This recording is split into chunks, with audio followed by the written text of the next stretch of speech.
can tell you that we are working with our heads buried in our palms out of shame, because this president that we have is a puppet of imperialism. The man from the word go is a betrayer, is a man that does not say the truth, and you will see it throughout his public life. His public life starts from when he was a pastor.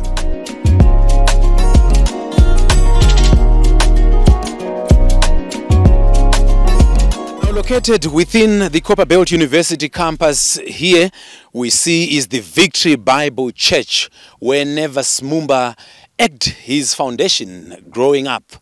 He was a very controversial person. The town has a lot of testimonies of his controversies, some of which include fraudulent means of acquiring properties throughout the town.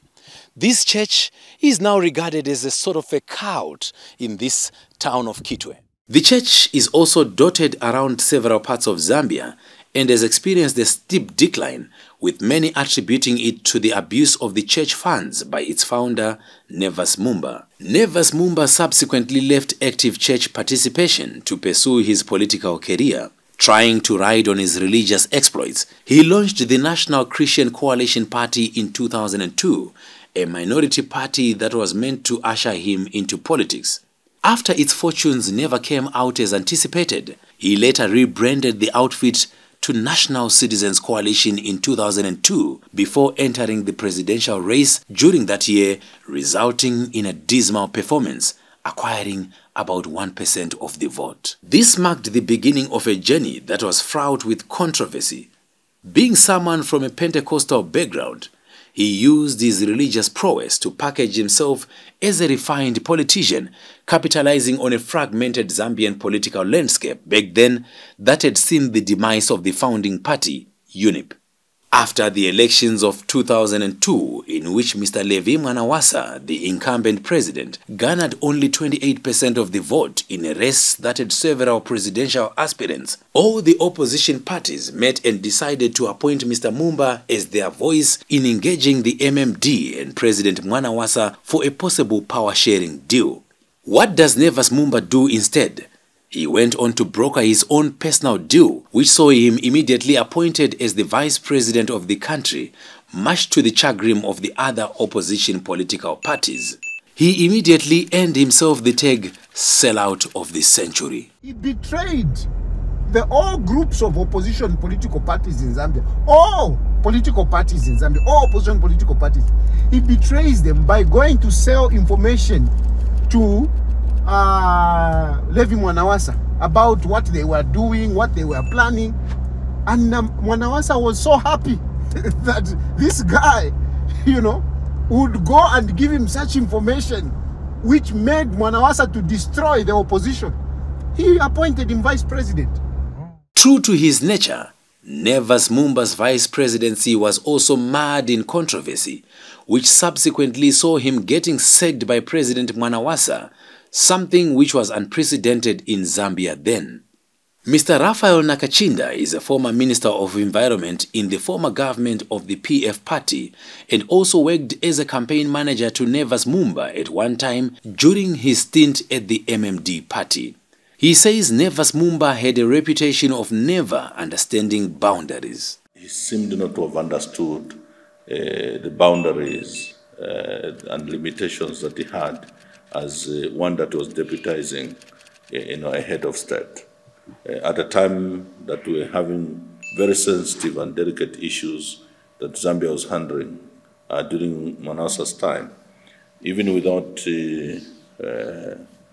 President Mwanawasa giving him his blessing and go ahead to address the nation on some of the issues, some of which that bordered on national security.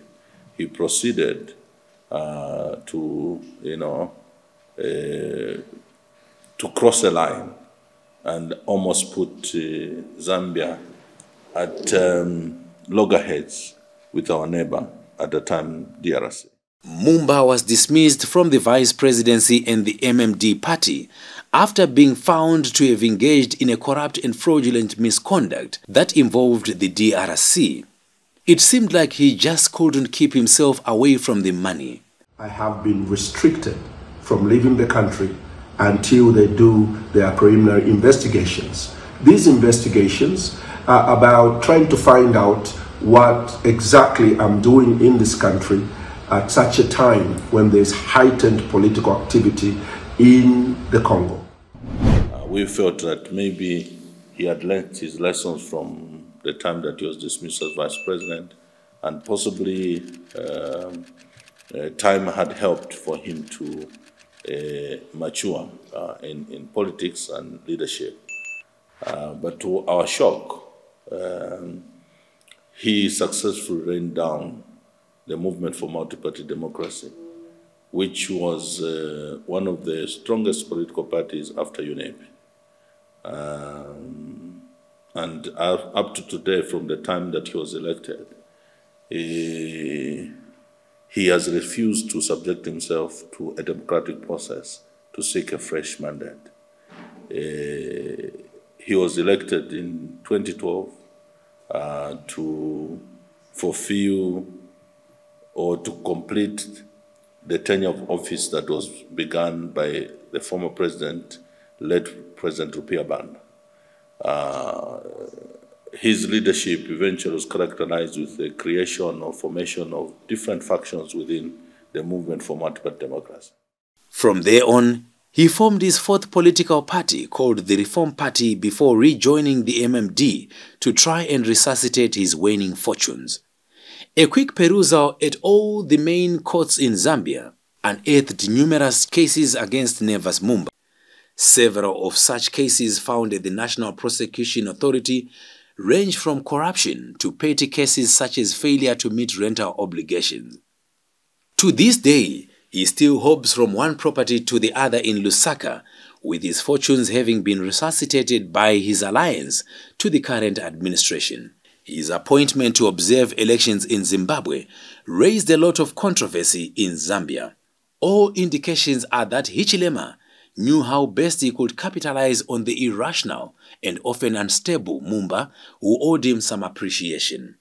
In any case, he was the best candidate considering his historical alignment to the Brentest Foundation and the Oppenheimers. Nevers Mumba, first of all, is a political player, as it were. He's not you can't classify him as a statesman. He has no credibility whatsoever to even qualify to be called a statesman. This is a man who's a convict here in Zambia for corruption.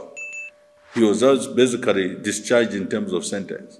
So as a convict, as a person who's running a political party and is not democratic, a person, I mean, all these must be issues that are examined before somebody can qualify to run, to undertake such a very important assignment on behalf of the region. According to very credible and well-placed sources within the current UPND administration in Lusaka, this plot was planned well before the SADC summit held in Angola that ushered in Zambia as the chair of the SADC Troika on security. The appointment of Nevers Mumba was well before the summit. When Mumba eventually descended upon Harare, even his very first statement smelled of his plot. He was here for a specified task, armed with a well-scripted plan.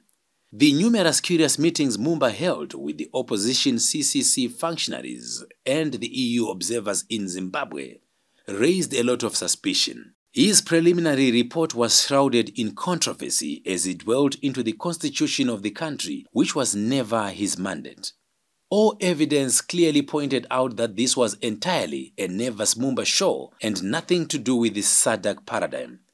He was trying to make the best of being the chairperson of the observer mission, having received a clear outline of the opposition CCC concerns in Zimbabwe. What did the yet-to-be-implemented Criminal Law Codification and Reform Amendment Bill, commonly referred to as the Patriotic Bill, which only became law on 31 May 2023, have to do with the elections in Zimbabwe? He was trying to capitalize on the short glory he had to express the opposition sentiment and long-held reservations to some of the government policies by the CCC. We must be very careful, even with the people that we put forward, to assist us in assessing the performance of elections in Africa. Some of the people that are involved in these processes do not have Africa at heart. I have no reason to believe that imperialists would be happy to come and see that Africa is performing at the level at which it is performing. They will always be critical. So, number one, let's make sure as Africans that we manage our affairs without looking across the shoulder, without asking ourselves, what are foreigners saying about our electoral processes? We must satisfy ourselves. That is what is important. When the Americans hold their elections, they don't look to Africa to ask what Africa is saying about their elections. They have their elections and accept them themselves. They don't come to us to be their judges. I wonder why in Africa we always clamor to the idea of Europeans and Americans and so on coming to observe our elections. Let us make sure that we guard the continent from the emerging neo-colonialists who are using capital to overrun the desire and the will of the Africans. The unprecedented media show and defense onslaught he went on in Zimbabwe was simply quite telling. Mumba could not resist the lens of any camera and a microphone in Harare, grabbing any media opportunity he got to spit his toxic rants. In fact, he currently holds the record as the most interviewed and longest speaking election observer in the history of Zimbabwe. As someone who lacked proper diplomatic refinement, his preacher instinct quickly kicked in as he went on an offensive. It is like a football team. You support a particular team and it is competing with another. You lose. I mean, how do you expect the person to say, no, it was, the referee was okay, everything was okay? No. So, no, Dr. Nevas Mumba is a person of interest. He's a person of interest. There is no way he would see anything other than his interest. They are saying the elections in Zimbabwe was not free and fair because the person that they supported lost. Here in Zambia, the person who is supported together with those others that are in Zimbabwe won the elections. And they said the elections was free and fair. Our President Hakainde Hichilema, was duly elected. But I'll tell you, we had serious issues here in Zambia than what you have in Zimbabwe. Serious issues. Serious issues which claimed people's lives.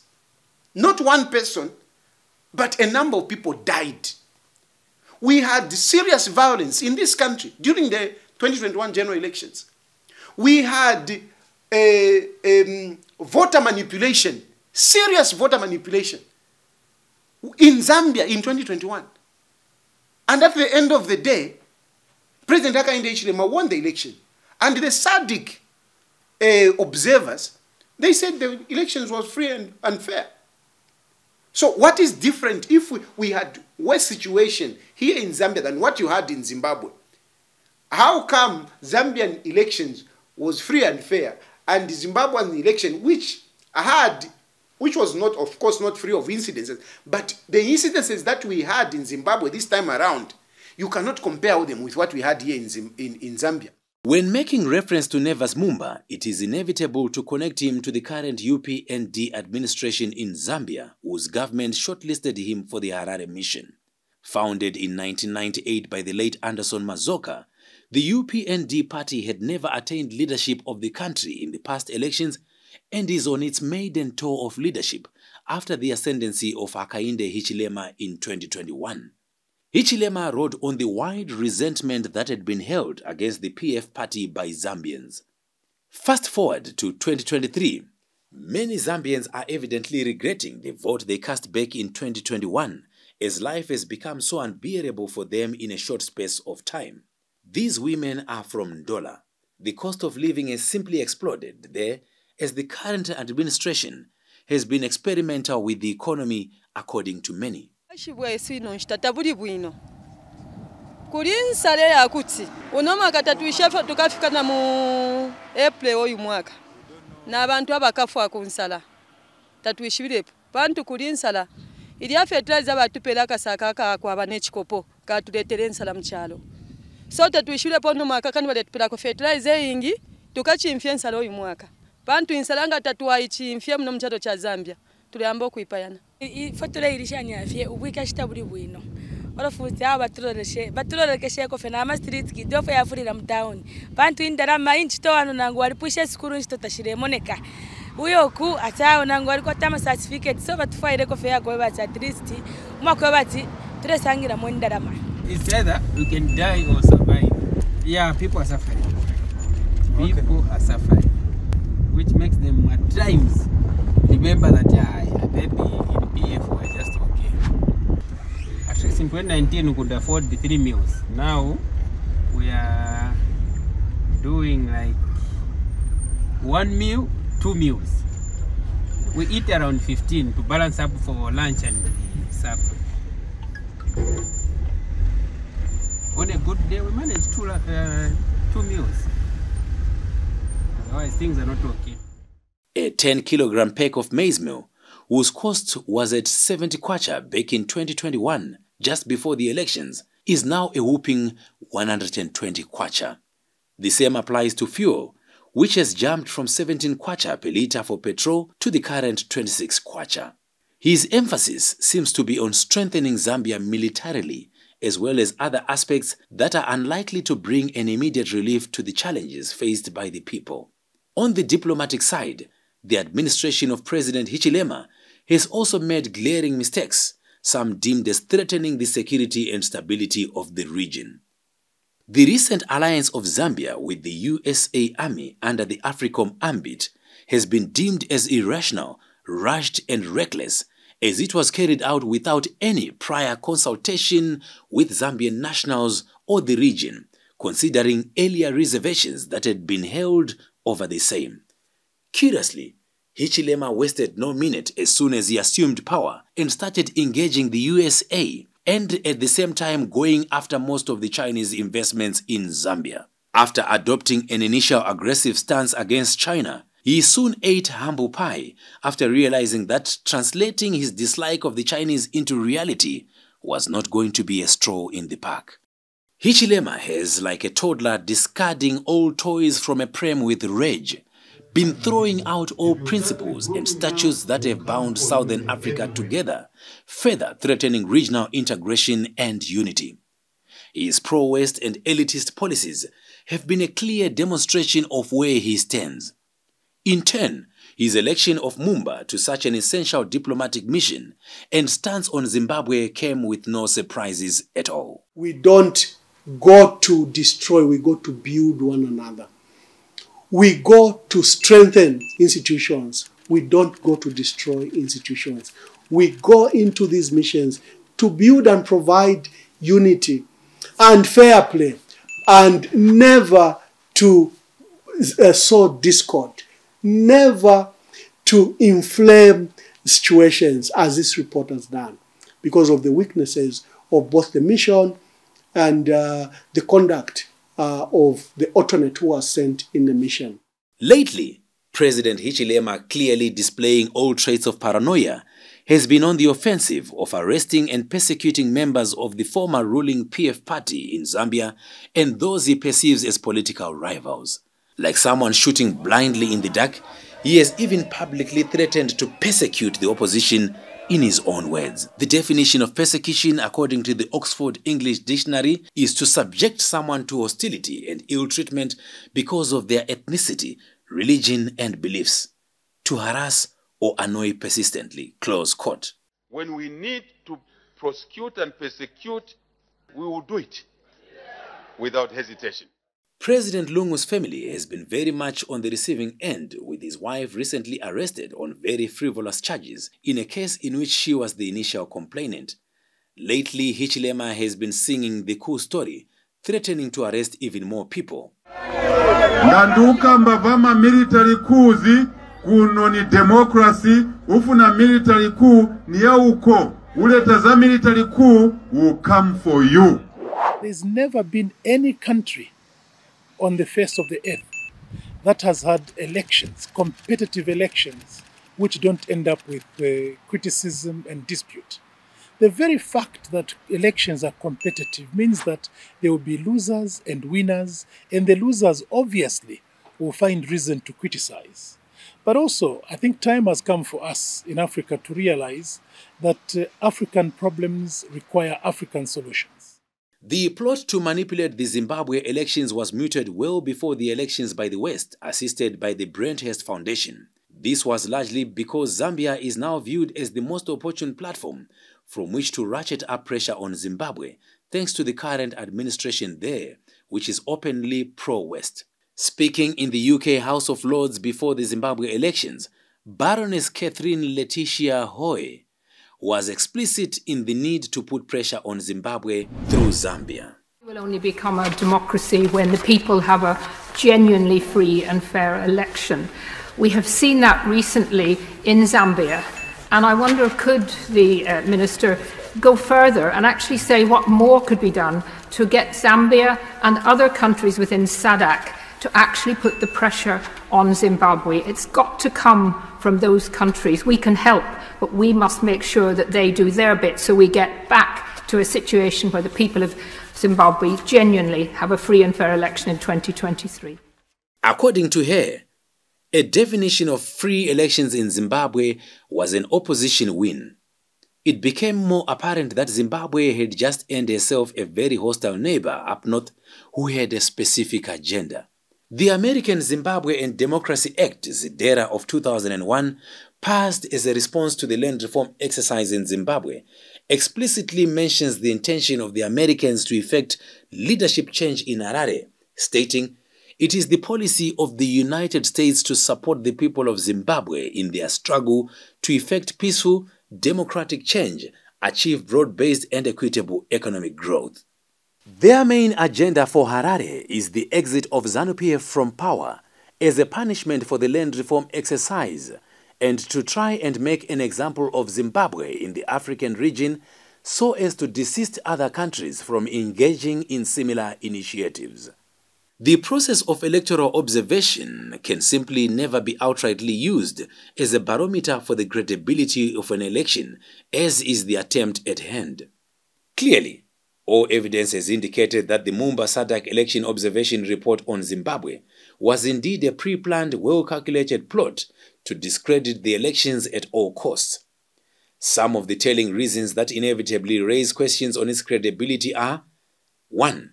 Failure by the report to fully and explicitly acknowledge the peaceful environment that prevailed in the country, instead making a veiled note in recognition of the calm atmosphere. Under Section F, Freedom of Assembly, the report gives an inaccurate and very biased account of the Maintenance of Peace and Order Act when it failed to recognize that, in fact, the opposition got more political rallies approved by the police nationwide than ZANU-PF did. This is on record with the Zimbabwe Republic Police. Never does Mumba attempt to engage the ZRP for clarity on that matter. 2. In a country with, according to the World Bank, 67.4% of the electorate based in the rural communities, the SADC election observers neglected that important geographical setup in their analysis, concentrating their efforts primarily on the performance of the CCC in urban areas.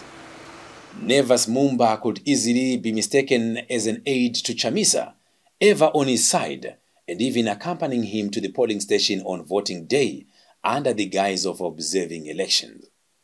He just could not resist being around the opposition CCC leader. Meantime, districts such as Mutasa in Manicaland, areas such as Sibomvu, Matendele and Mawabeni never witnessed any SADC election observers, as district coordinating reports have clearly confirmed. The report attempts to paint a picture that the opposition was not accessing the rural areas adequately. A lot of independent analysts have fully acknowledged that Chamisa has been on a massive rural campaign.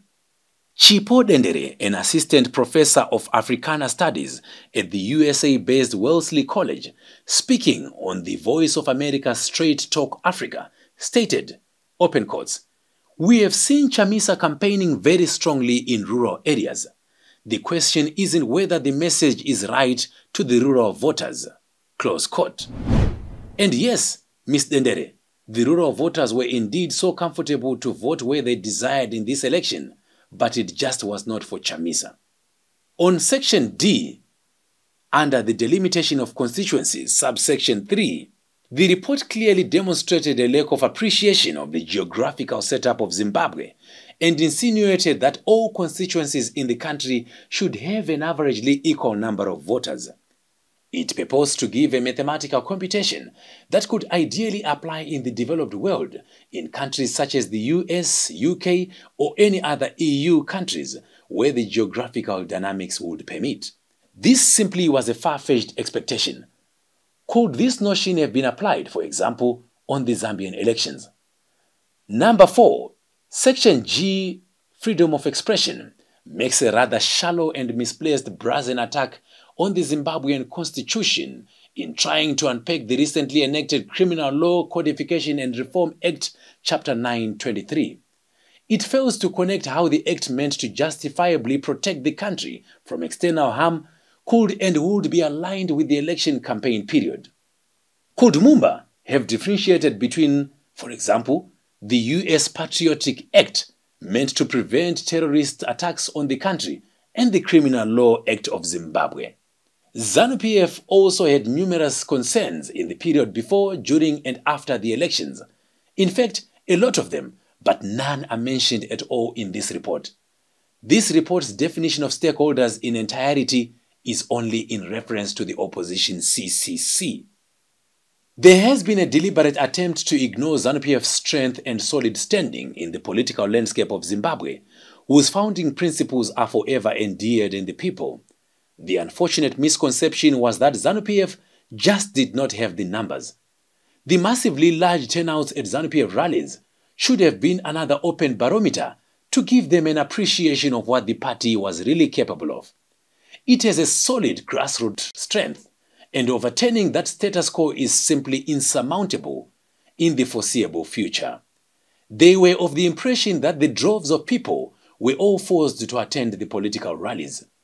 Mumba came with a very strong misconception, and once his expectations failed to materialize, he went on a rant attempting to drag the rest of the SADC observers and community in the process.